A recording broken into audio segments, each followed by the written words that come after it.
Hi all, this is Anjali and welcome to my channel. So आज हम करने जा रहे हैं another program in Python 100 days coding challenge and the program is for day 78. और यहाँ पर हम चेक करेंगे कि एक नंबर जो हम यूजर से इनपुट करवा रहे हैं वो ऑटोमॉर्फिक नंबर है या नहीं. So whether that number is an automorphic number or not, right? अब उससे पहले तो बात ये आती है कि भाई ऑटोमॉर्फिक नंबर होते क्या हैं, है ना. सो कितने सारे तरह के नंबर है, perfect number, prime number, Armstrong number and so many things. वैसे ही ये जो ऑटोमॉर्फिक नंबर है ये होते क्या हैं. तो ऑटोमॉर्फिक नंबर्स जो हैं वो बहुत ही सिंपल सी चीज़ है कि अगर आपके पास कोई भी नंबर है, जैसे 5 है, ठीक है, 5 का अगर हम स्क्वायर करते हैं तो 25 आता है. तो अगर आपका जो लास्ट डिजिट है वो 5 ही है, मतलब अगर आपका जो नंबर है वो अपने स्क्वायर के एंड में आता है, सो उसे हम ऑटोमॉर्फिक नंबर कहते हैं, राइट. अगर आपके पास 6 है तो स्क्वायर है 36. सो यस, 6 इज देयर, तो 6 भी ऑटोमॉर्फिक नंबर है. 7 का स्क्वायर है 49, तो ये ऑटोमॉर्फिक नंबर नहीं है. 8 का स्क्वायर है 64, ये भी ऑटोमॉर्फिक नंबर नहीं है. तो जब आपके पास ऐसा होगा कि आपका नंबर अपने स्क्वायर के एंड में है, so that means it is an automorphic number, ठीक है, अदरवाइज इट इज नॉट. अब इसको करने के पाइथन में दो तरीके हैं. या तो हम सिर्फ इंटीजर इंटीजर का खेल खेल के कर लें, मतलब सिर्फ इंटीजर्स के ऊपर ऑपरेशंस परफॉर्म करके कर लें, या हम इनको एसटीआर में कन्वर्ट करा के भी कर सकते हैं. तो मैं आपको दोनों तरीके से दिखाती हूँ कि हम इसको कैसे कर पाएंगे. तो हम यहाँ पर क्या करने वाले हैं, यूजर से हम ले लेंगे एक नंबर और उस नंबर को हमें पूछ कर बताना है कि वो ऑटोमॉर्फिक नंबर है या नहीं. तो चलिए, सिंपल सा काम है. तो हम यहाँ पर यूजर से नंबर ले लेते हैं. पहले तो पूछ लेते हैं उससे कि एंटर अ नंबर, ठीक है. अब क्या करना है जी, स्क्वायर निकाल लो. स्क्वायर निकाल लो. स्क्वायर निकालने के लिए नम रेज टू द पावर 2 कर लिया, स्क्वायर आ गया आपके पास, ठीक है. आप चाहो तो स्क्वायर प्रिंट भी करा सकते हो. वैसे यहाँ पे बोला नहीं है कि स्क्वायर प्रिंट कराना है, but just for the sake आपको समझाने के लिए मैं इसको भी प्रिंट कर लेती हूँ. अब देखो, सिंपल तरीका जो है वो तो एंड्स विद से ही हो जाएगा. कैसे? आप क्या कर सकते हो, एस टी आर में कन्वर्ट करो स्क्वायर को, ठीक है, और उसके साथ लगा दो एंड्स विद, और एंड्स विद के साथ फिर एस टी आर लगा के कर दो num. So if S T R S Q dot ends with S T R num, अगर ऐसा है तो जो मेरा नंबर है वो ऑटोमॉर्फिक नंबर है. Else we will print that it is not an automorphic number.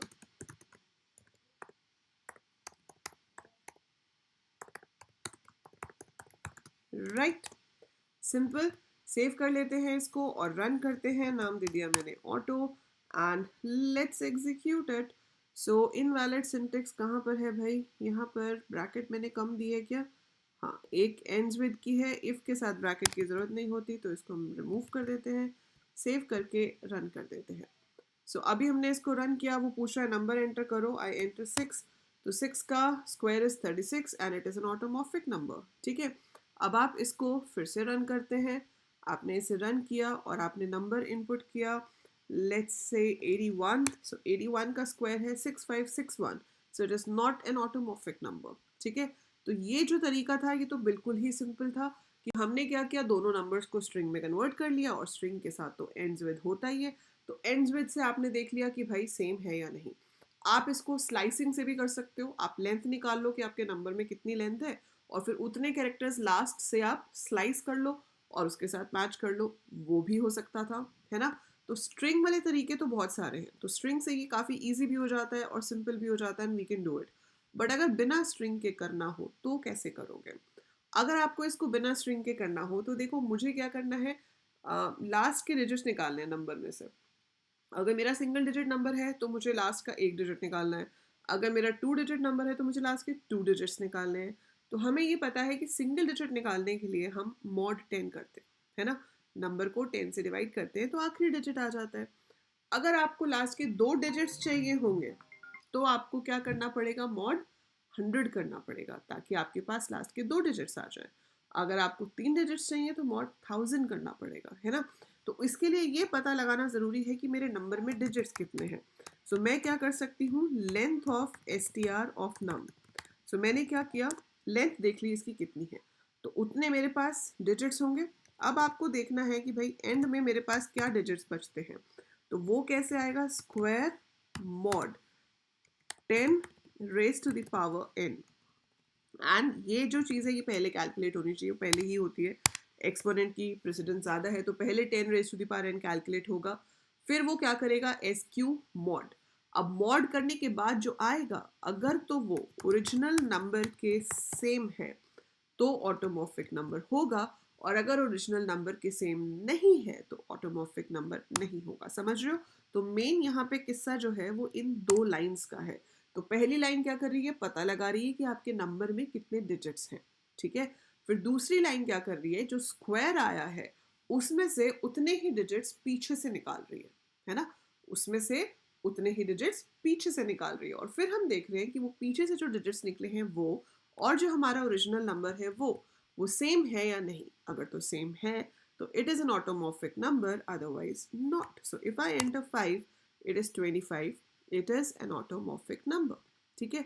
और अगर आप कुछ और एंटर करते हो जो कि नहीं है, let's say I run this, I and I enter 11, तो वो खत्म होगा 121 पे, so it is not an automorphic number, ठीक है।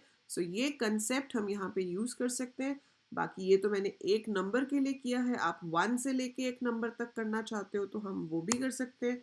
तो मान लो ये जो नम है, ये मैं ए में पूछ लिया, enter the limit, upper limit, हम शुरू 1 से कर रहे हैं और हमने उसको बोला कि एंटर दी अपर लिमिट, और फिर मैंने यहाँ पे लूप लगा दिया for num in range 1, a+1। तो जो यूजर ने एंटर किया है उसके लिए हम करेंगे स्क्वायर, हमें नहीं प्रिंट कराना अब हर नंबर का, हम सिर्फ यहाँ पर चेक करेंगे कि अगर तो वो ऑटोमॉर्फिक है तो प्रिंट हो जाए, अदरवाइज वो प्रिंट ना हो। तो हम यहाँ पर अब क्या चेंज करना चाहते हैं कि अगर ऑटोमॉर्फिक है तो it should print the number, otherwise don't print anything. So remove this and save this. तो अब आप समझ पा रहे हो इसमें क्या हो रहा है कि अगर a इनपुट हुआ है 100 तो लूप चलेगा 1 से लेके 100 तक, एक एक करके वो हर नंबर को चेक करेगा कि क्या वो नंबर ऑटोमॉर्फिक है, अगर है तो उसको प्रिंट कर देगा और अगर नहीं है तो उसको प्रिंट नहीं करेगा। सो मैंने एंटर किया लेट्स से 120।